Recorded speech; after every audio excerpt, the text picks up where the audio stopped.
Olá, meus amigos, que Deus abençoe a todos vocês rica e abundantemente em o nome de nosso Senhor e Salvador Jesus Cristo. Eu sou o pastor José Maria da Igreja Identidade de Cristo e é uma honra, é uma alegria, é um prazer estarmos de volta com o nosso devocional, estudando a carta de Paulo à Igreja de Coríntios. A primeira carta, estamos na primeira carta e hoje nós vamos estudar o capítulo 5. Bem, como eu falei, a igreja de Corinto era uma igreja com bastante dificuldades e Paulo teve que ter muita paciência, muita perseverança, muito jogo de cintura para não jogar tudo para o alto. E é exatamente nessa carta que Paulo fala sobre a importância do amor, a importância da compreensão, o amor tudo suporta, o amor não é invejoso. Nós vimos que havia na igreja de Corinto divisões, dissensões, brigas, inveja, contendas, separações. Uns diziam, eu sou de Paulo, outros, não, eu sou de Apolo. E assim a igreja de Corinto estava dividida. E agora nós temos no capítulo 5 um outro problema que você não há de acreditar. Havia pecados dentro da igreja de Corinto. Vamos ver o que acontecia dentro da igreja.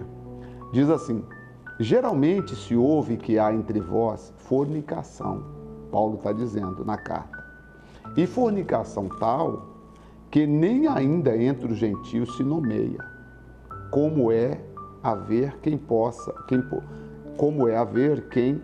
possua a mulher de seu pai. Ou seja, Paulo está dizendo assim, gente, eu não acredito que vocês estão fazendo isso. Eu não acredito que vocês estão fazendo pior do que os incrédulos, tá?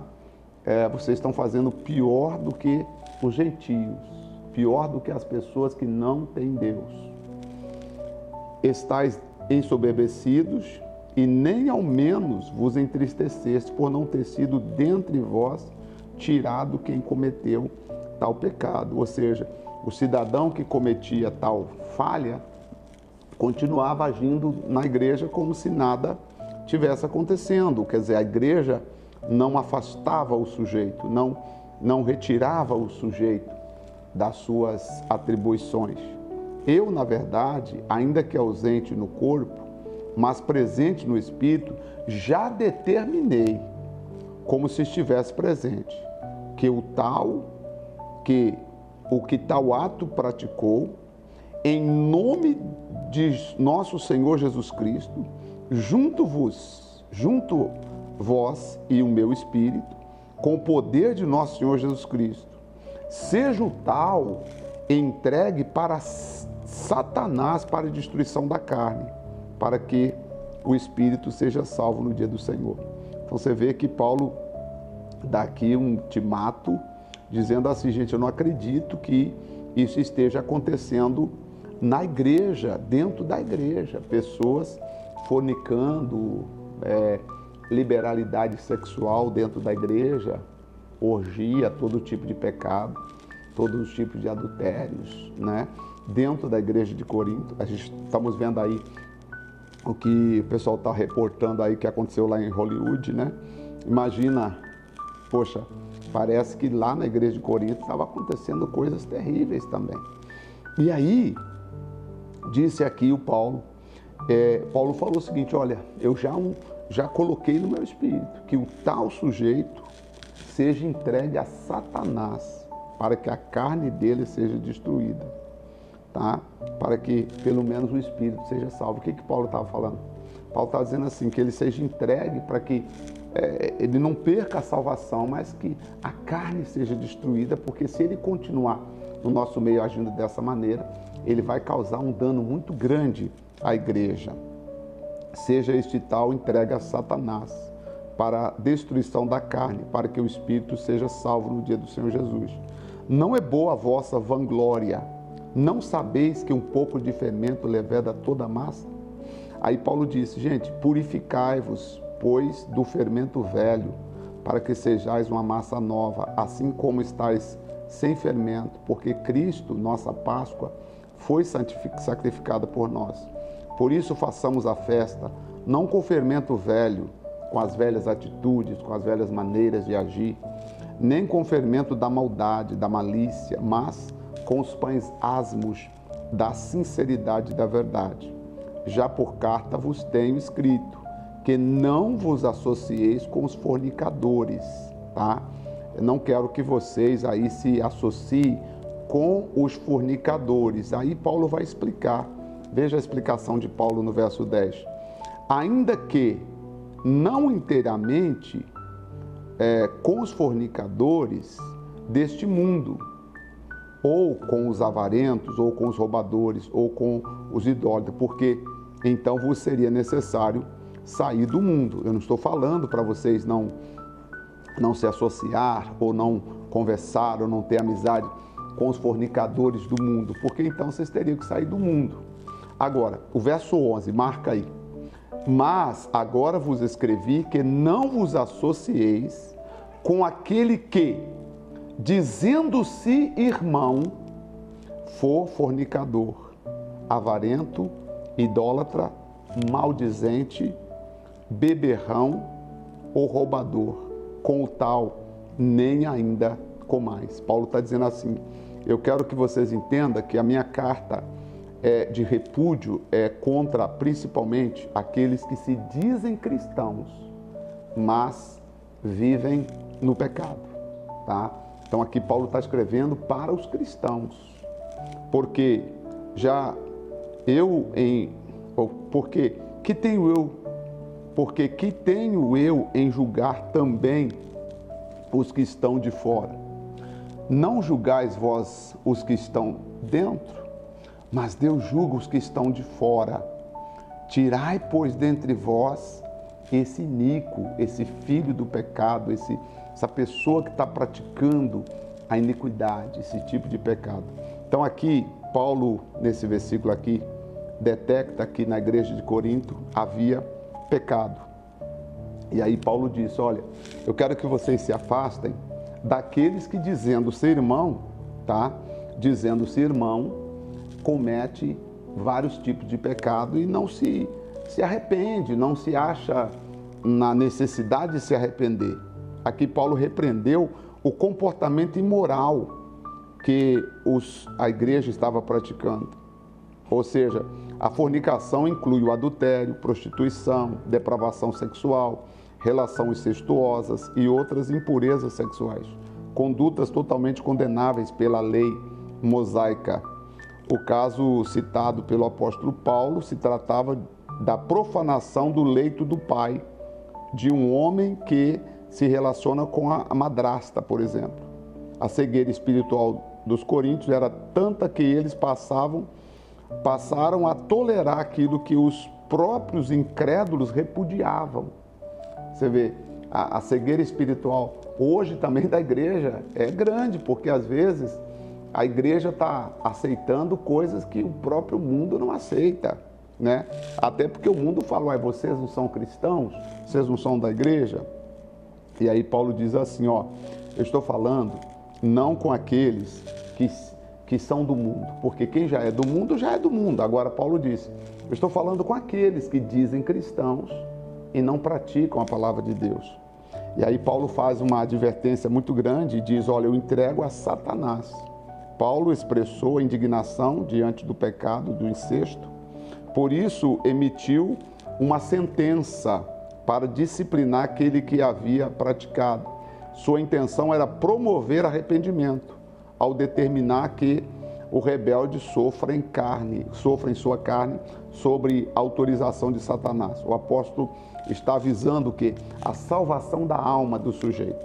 Aqui Paulo está forçando um arrependimento, ver se o sujeito se arrepende. Mas é aquele caso, quando a pessoa está com a mente cauterizada e acha que o que ela faz não é pecado, quando a pessoa não aprende a julgar a si mesma, aí é difícil. Nós temos que julgar a nós mesmos.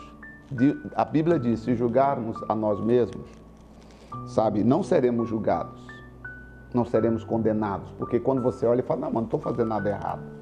O que eu faço não é errado. Hoje tem muitas pessoas que olham assim, não, o que eu faço não é errado, porque Deus me usa, eu canto, eu oro, pessoas são curadas, milagres acontecem, etc. Mas essas coisas acontecem por causa do nome de Jesus, não é por causa do sujeito.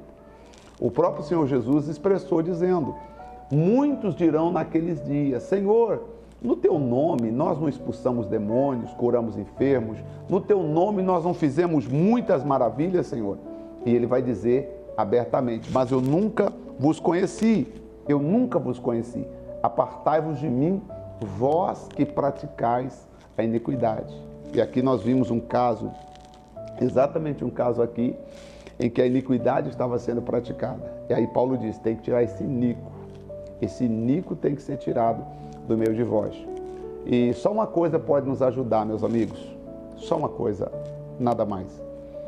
A santidade e a vida com Deus é pessoal. Não dá para você viver a vida com Deus em grupo. Cada um de nós temos que dar conta de nós mesmos a Deus. E cada um de nós temos que ter a nossa santidade, viver o nosso momento com Deus. Cada um de nós devemos seguir a Cristo, amar a Cristo e não olhar para os outros, porque você não é responsável pela vida dos outros. Você é responsável pela sua vida. A primeira alma que você tem que ganhar para Jesus é a sua própria alma. Esta é a alma mais importante que você precisa ganhar para o Senhor Jesus. Vamos orar? Senhor, nosso Deus e nosso Pai. Que triste, né? Aqui no capítulo de Coríntios, lá naquele tempo, nós já percebemos pessoas que não aceitaram a mudança, vieram para Cristo, mas continuaram nas suas práticas do fermento velho, fazendo coisas que eram antigas, que a sua velha criatura, velha natureza fazia. Tanto o apóstolo Paulo disse que nem mesmo entre os ímpios se fazia aquilo que estava sendo feito. Ó meu Pai, nós falamos que a salvação é pessoal, a vida com Deus é pessoal, caminhar com Deus é totalmente pessoal.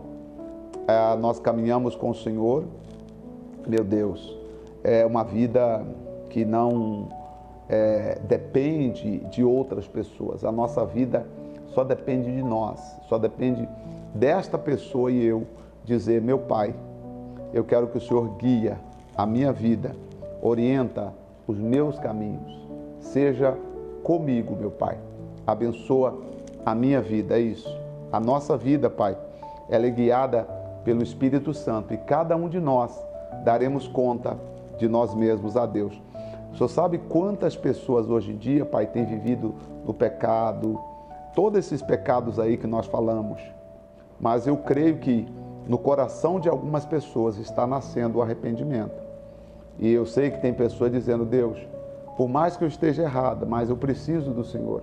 Eu quero o Senhor na minha vida, eu quero honrar a Jesus, eu quero glorificar a Jesus, eu quero louvar a Jesus. Então, por isso que eu oro, Pai, e peço ao Senhor que venha nos ajudar, nos abençoando, nos estendendo as mãos e fortalecendo o fraco, curando o doente, o enfermo, no nome de Jesus Cristo de Nazaré. Colocamos nas tuas mãos a vida de cada pessoa, em nome do Pai, do Filho e do Espírito Santo, para a honra e glória do nosso Deus. Amém? E assim seja, graças a Deus.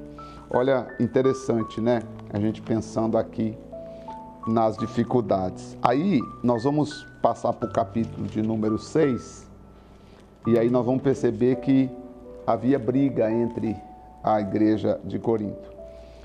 O que nos chamou a atenção aqui, a Bíblia fala do fermento, né? Porque um pouquinho de fermento leveda toda a massa. Um pouquinho de erro acaba destruindo tudo. E aí Paulo fala: olha, vocês não têm que se associar com aqueles que dizem cristãos, mas não praticam a palavra. É necessário sair de perto, nem comer com essas pessoas. E agora nós vamos ver que havia litígios também, havia discussões dentre eles. E Paulo, com muita sabedoria, foi ensinando, e eu tenho muito que aprender com o apóstolo Paulo. Paciência é o que o apóstolo Paulo tinha, por isso que ele fala muito de amor. Depois nós vamos chegar lá quando ele vai estar falando de amor E aí você vai entender, lendo aqui você vai entender, quando Paulo falar de amor fraternal, de amor ao próximo, o amor é tudo, você vai entender que de fato, se Paulo não tivesse amor, ele teria destruído algumas pessoas na igreja de Corinto, principalmente. Mas Paulo foi pela palavra, foi pelo amor, pela compaixão e conseguiu deixar um bom legado na igreja de Corintos. E hoje a palavra que ele escreveu para Corintos nos ajuda a entender como fazer, como seguir a Cristo. Amanhã nós estaremos de volta. Deus abençoe. Se está sendo bom a leitura conosco, depois você deixa nos comentários, tá certo?